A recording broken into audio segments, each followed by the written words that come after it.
Election commission of Pakistan और chief election commissioner Sikandar Sultan Raja साहब की जानिब से जो ताउन फराहम किया गया है हुकूमत पंजाब को, अब तक उस पर उनका शुक्रिया अदा किया। यकीन दिलवाया कि वो पंजाब में फेयर फ्री इलेक्शन के हवाले से हर मुमकिन इक़दामात करेंगे। आम इंतखाबात मुकर्ररा वक्त पर होंगे, चीफ इलेक्शन कमिश्नर की फिर यकीन दहानी। लाहौर में बड़ी बैठक, सुल्तान राजा की आमद, वजीर आला ऑफिस आए, निगरान वजीर आला मोहसिन नकवी और सूबाई काबीना के अरकान से मुलाकात। आम इंतखाबात के बर वक्त इनेकाद पर इत्तेफाक। मीटिंग में इलेक्शन कमीशन के इंतजामात और पंजाब हुकूमत की तैयारियों का तफसीली जायजा लिया गया। मीडिया को ब्रीफिंग में सूबाई वजीर आमिर मीर ने कहा कि इंतखाबात की तैयारियां मुकम्मल हैं। हमारा मकसद शफाफ और मुनसिफाना इंतखाबात कराना है। पंजाब में 50,000 पोलिंग स्टेशन बनाए जाएंगे।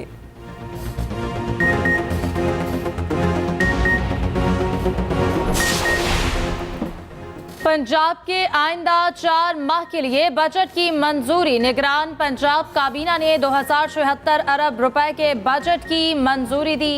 गैर तरक्याती अखराजात के लिए 1718 अरब रुपए मुख्तस। तरक्याती बजट के लिए 355 अरब रुपए की मंजूरी दी गई। 1 नवंबर से शुरू होने वाले फंड्स को 120 दिनों के लिए मुख्तस किया जाएगा। पेंशन की मद में 130 अरब रुपए मुख्तस किए गए। सरकारी मुलाजमीन की तनख्वाहों के लिए 170 अरब रुपए मंजूर किए गए। निगरान हुकूमत सिर्फ 4 माह के बजट की मंजूरी दे सकती है। निगरान वज़ीर इत्तलात आमिर मीर की मीडिया को ब्रीफिंग। अदलिया कानून साजी का इस वक्त जायजा ले सकती है जब वह बुनियादी इंसानी हकूक से मुतसादिम हो। कानून साजों के मफाद को सामने रखकर कानून साजी जांचना पार्लियामेंट को नीचा दिखाने के मुतरादिफ है। हर इदारे को दूसरे का एहतराम करना चाहिए। नैब तरामीम केस में जस्टिस मंसूर इरशा का 27 सफ़ात पर मुश्तमिल इख्तलाफी नोट जारी। इख्तलाफी नोट में कहा, नैब कानून में की गई तरामीम खालिस्तन एग्जेक्टिव मामला है, अदालत मुदाखलत नहीं कर सकती। साबिक चीफ जस्टिस उमरता बंदियाल और जस्टिस एजाजुल एहसन के नैब तरामीम कलअदम करार देने से फैसले से मुत्तफिक नहीं हूँ। 9 मई जो है वो एक लानती प्रोग्राम था, वो एक लानती गंदा और प्रोगंदा लोगों के किए हुए काम थे।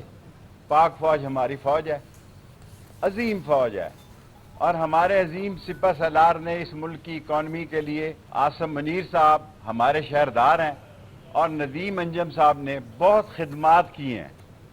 हमारी सियासत हमेशा फौज की रही है, सबकी फौज के साथ रही है, सब सियासतदानों की। 9 मई लानती प्रोग्राम था, हमने कभी फौज के खिलाफ बात नहीं की। कल भी फौज के साथ थे, आज भी फौज के साथ है। सरबराह अवामी मुस्लिम लीग शेख रशीद की मीडिया से गुफ्तगू, कहते हैं पाक फौज हमारी अजीम फौज है। जनरल आसिम मुनीर ने मैशत दुरुस्त कर दी, चिल्ले ने मुझे नया शेख रशीद बना दिया, 30 किलो वजन कम हो गया।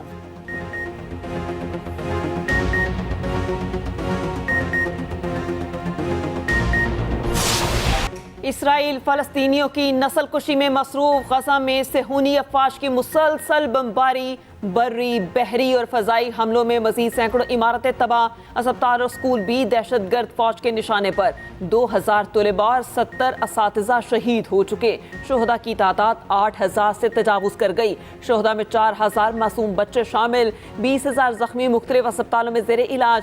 कतर की सालिसी में इसराइल और हमास के दरमियान जंग बंदी की कोशिशें। हमास ने यरगमालियों की रिहाई का इंदिया दे दिया। मुतालबात की मंजूरी से रिहाई को मशरूत किया। इसराइली बर्बरियत पर हमास की भरपूर जवाबी कार्रवाई। इसराइल की जौहरी तंजीमात के इलाके में रॉकेट का हमले का दावा।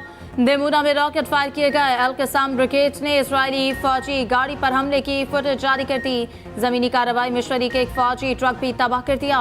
हमास का कहना है इसराइल के खिलाफ जंग फैसला कुन मार्का है। उधर हिजबुल्लाह के भी इसराइली काफिले पर हमले, गाड़ी तबाह कर दी। इसराइली चौकी तबाह करने की वीडियो जारी कर दी। गजा में इंटरनेट और मोबाइल सर्विस जल्दी बहाल होने लगी।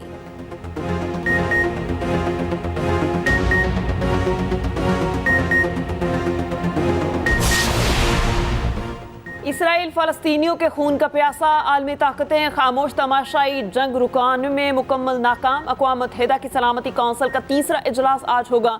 यूएन सेक्रेटरी जनरल का एक बार फिर जंग बंदी का मुतालबा, कहा गजा की सूरत हाल तेजी से खराब हो रही है।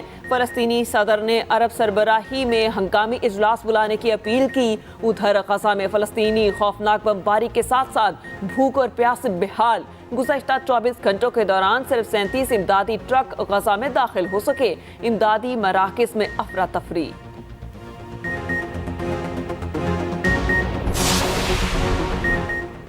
हमास को शिकस्त देना इसराइल के लिए इम्तिहान है। नेतन्याहू हमास को शिकस्त देने के लिए किसी भी हद तक जाने के लिए तैयार। गैर मुल्की मीडिया के मुताबिक इस्राएली वज़ीर-ए-आज़म का कहना है हमें हमास को हर सूरत शिकस्त देनी है। ईरान पर इल्ज़ाम लगाते हुए कहा कि ईरान हमास की हिमायत करता है। हमास के फौजी बजट का 90% ईरान से आता है।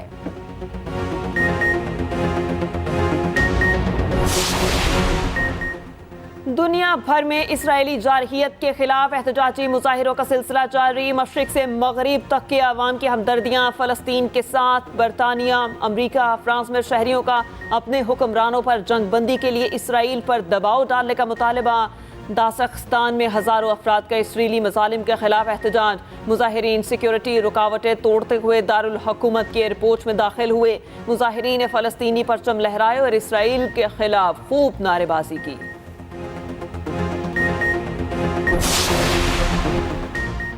कि इलेक्ट्रॉनिक सर्विलेंस की जा सकती है, कौन ऐसा कर सकता है? पीटीए तो कह रही है कि उन्होंने किसी को इजाजत नहीं दी। इस्लामाबाद हाई कोर्ट में ऑडियो लीक्स केस की समाअत के दौरान जस्टिस बाबर सत्तार के रिमार्क्स करार दिया।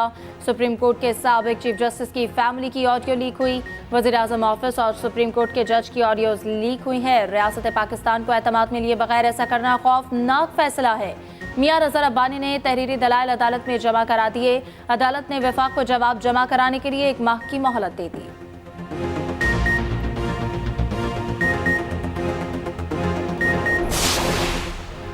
साबिक वज़ीर-ए-आज़म नवाज शरीफ की मरी से इस्लामाबाद आमद। लीगी रहनुमा तारिक फजल चौधरी से मुलाकात की। इसी दौरान उनसे बेटे के इंतकाल पर ताज़ियत का इजहार किया। कायद नून लीग का मारूफ आलम-ए-दीन तारिक जमील के बेटे के इंतकाल पर भी इजहार अफसोस। नवाज शरीफ की इस्लामाबाद में अहम सियासी मुलाकातों का भी इम्कान।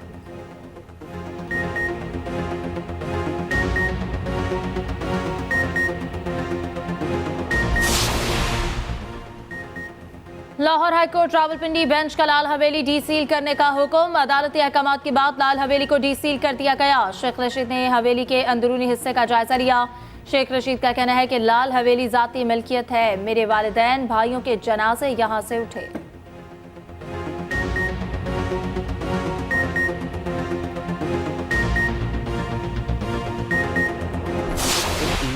खदशात के मुताबिक अली मोहम्मद खान साहब और आप जैसे जो दीगर रहनुमा हैं ये चेयरमैन तहरीक इंसाफ की पॉलिसीज के अगेंस्ट जा रहे हैं। कोई रिफ्ट मौजूद है जमात के अंदर या जो आपको ठीक लग रहा है आप वो कर रहे हैं? आप मैं ज़ाती तौर पे भी ये समझता हूँ कि तहरीक इंसाफ को इलेक्शन से पहले किसी भी बड़ी जमात से अलायंस नहीं करना चाहिए और खान साहब की तरफ से ऐसी कोई डायरेक्शन भी नहीं है। आपकी एक दफा इलेक्शन हो जाए उसके बाद अगर गवर्नमेंट आपने बनानी है तो जो हम ख्याल कुछ जमातें होती हैं उससे आपका हुकूमत में तो हो सकता है वो भी इलेक्शन के बाद, लेकिन इलेक्शन से पहले कोई डायरेक्शन खान साहब की तरफ से ऐसी नहीं है। मौलाना फजलुर रहमान से मुलाकात ताज़ियत के लिए थी। कुछ जमातों से इलेक्शन पर बात हुई लेकिन किसी जमात से इत्तेहाद का कोई इम्कान नहीं। रहनुमा तहरीक इंसाफ अली मोहम्मद खान की एक्सप्रेस न्यूज़ के मॉर्निंग शो एक्सप्रेसो में गुफ्तगू कहते हैं तहरीक इंसाफ आज़ाद और शफाफ इलेक्शन चाहती है।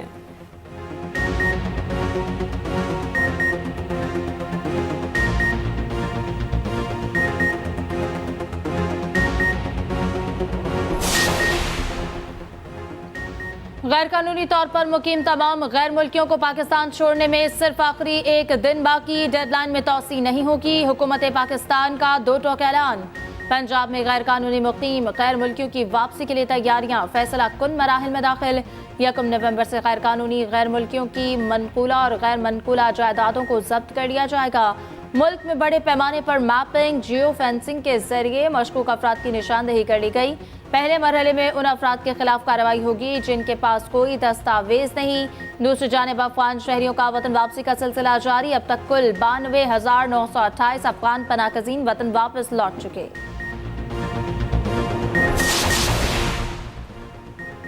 मारूफ आलमुद्दीन मौलाना तारिक जमील के बेटे गोली लगने से जामबहक तशवीशनाक हालत में तलंबा रूरल हेल्थ सेंटर मुंतकिल किया गया।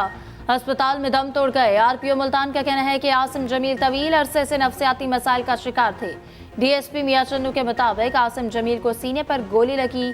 वाक़े की मज़ीद तहकीकात जारी। मौलाना तारिक जमील कहते हैं बेटे की हादसाती मौत ने माहौल सोगवार बना दिया। तमाम अफराद से दुआओं की दरख्वास्त। भाई यूसुफ जमील ने बताया कि आसिम जमील बचपन से शदीद डिप्रेशन के मरीज थे। इनका इलाज जारी था। अपनी बीमारी की तकलीफ के सबब सिक्योरिटी गार्ड से बंदूक लेकर खुद को शूट कर लिया। नमाज जनाजा आज रात 7:30 बजे अदा की जाएगी।